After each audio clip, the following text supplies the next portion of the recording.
Hey, I'm Mike with Vanquish Self-Defense Systems, and this is my wife Carrie, and I'm going to explain to you how to avoid getting choked from behind and how to escape if you do get choked.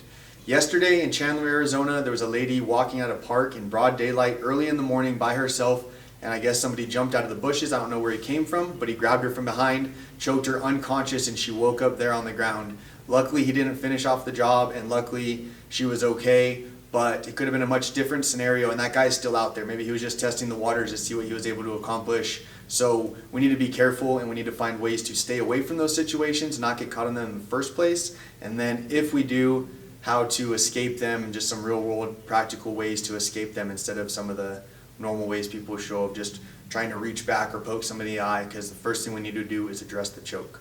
So the most important thing in a situation like that, the two things you always need to think about in any self-defense situation are be aware and be prepared. So awareness, number one, is the way that we're going to see something coming, and then being prepared if something does happen, how we're going to take care of it. So as far as awareness goes, we need to make sure that when we're walking around, we're not fixated on our phones, we don't have our headphones in, that we're scanning our environment, paying attention to what's next to us, what's behind us, and also, best case scenario, have a friend go with you. It's a lot harder to attack and choke out two people than it is one. I know that that's not always an option. A lot of people go hiking by themselves, but if you have that option, bring somebody with you. But if not, just always be aware. Don't be fixated on your phone. Don't be distracted with other things, and just be paying attention to the world around you. As far as being prepared, one of the first things we need to think about is having a weapon with us. A knife, pepper spray, or a firearm, depending on what you're trained with and what's legal to carry, are going to be the three best weapons to carry. There's lots of other little tools and things that aren't very good, and no matter what weapon you're carrying, you need to have it accessible. It's good to have pepper spray in your hand while you're walking or running, because if you have something stuck in a weird place or in the bottom of your purse, you might as well not have it at all. You need to have weapons accessible and know how to use them. And those are the three weapons I would always recommend. Most of the other things I would just bypass. I'm going to give you a quick rundown, if you have one of those three weapons, either a knife, pepper spray, or firearm, how you would use them in this situation. Okay? If I have her here, first things first, you need to address the choke, and then you can use your other hand with the weapon. If it's a pepper spray, I would spray them right in the eyes while closing my eyes and mouth. Obviously spray them as much as I can until they hopefully let go.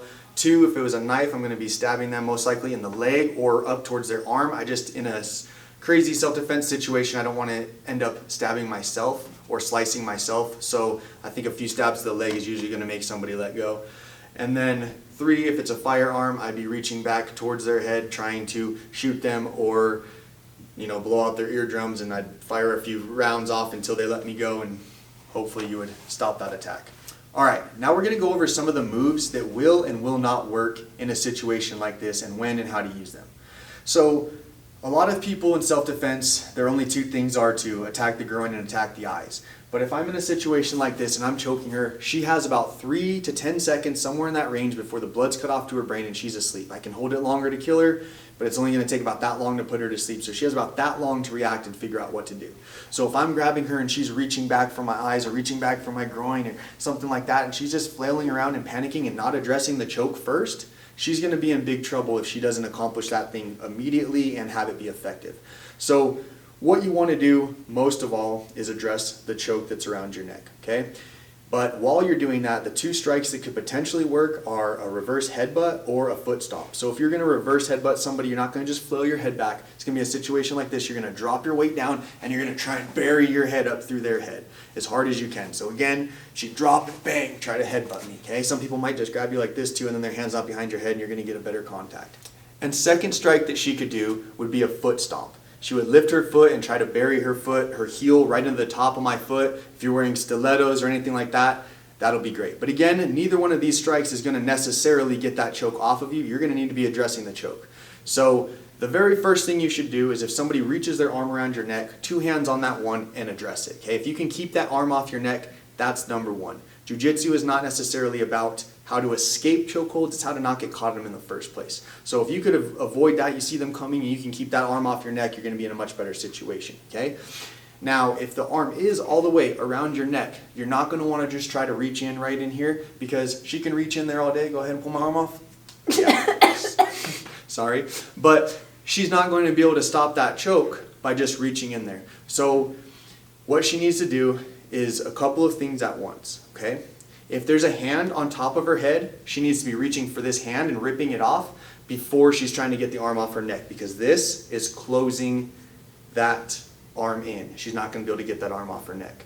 While she's doing that, she's going to be wanting to turn her chin towards my wrist and get her back off of my chest. Okay, so we're going again. She'd be reaching up, trying to pull that off, turning, and then here, now that she has space, now she's going to return to 2-on-1, both hands on the one hand that's trying to attack you, and then from here, she's in a much safer position. So from here is where she could potentially, again, foot stomp me.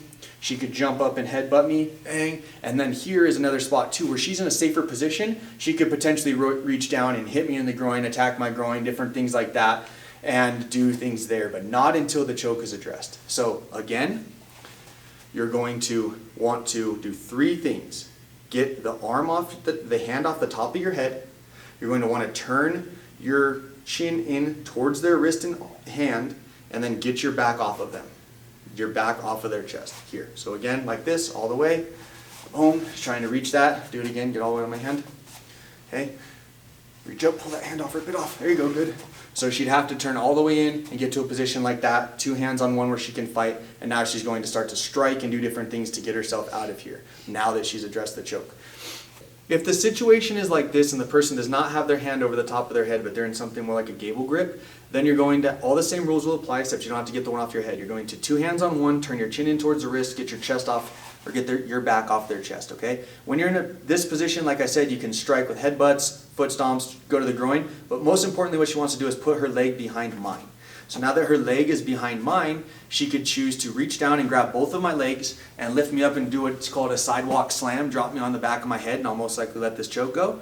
Or what she can do is just extend her leg straight behind mine and fall, and she will most likely trip me and fall into a top position where she can either try to fight me or get up and run away.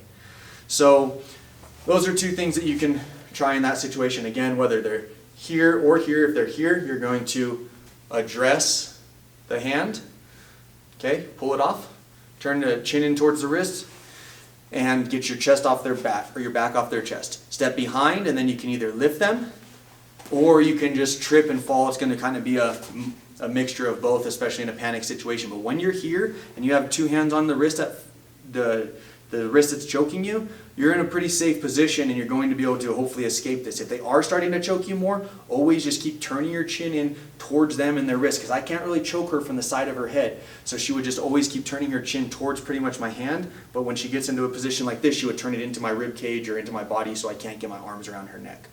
So those 2 slams or takedowns are ways that you could get out, and that is if you're able to step behind them and utilize those moves. Again, training in jiu-jitsu or training in some form is going to help these things be natural.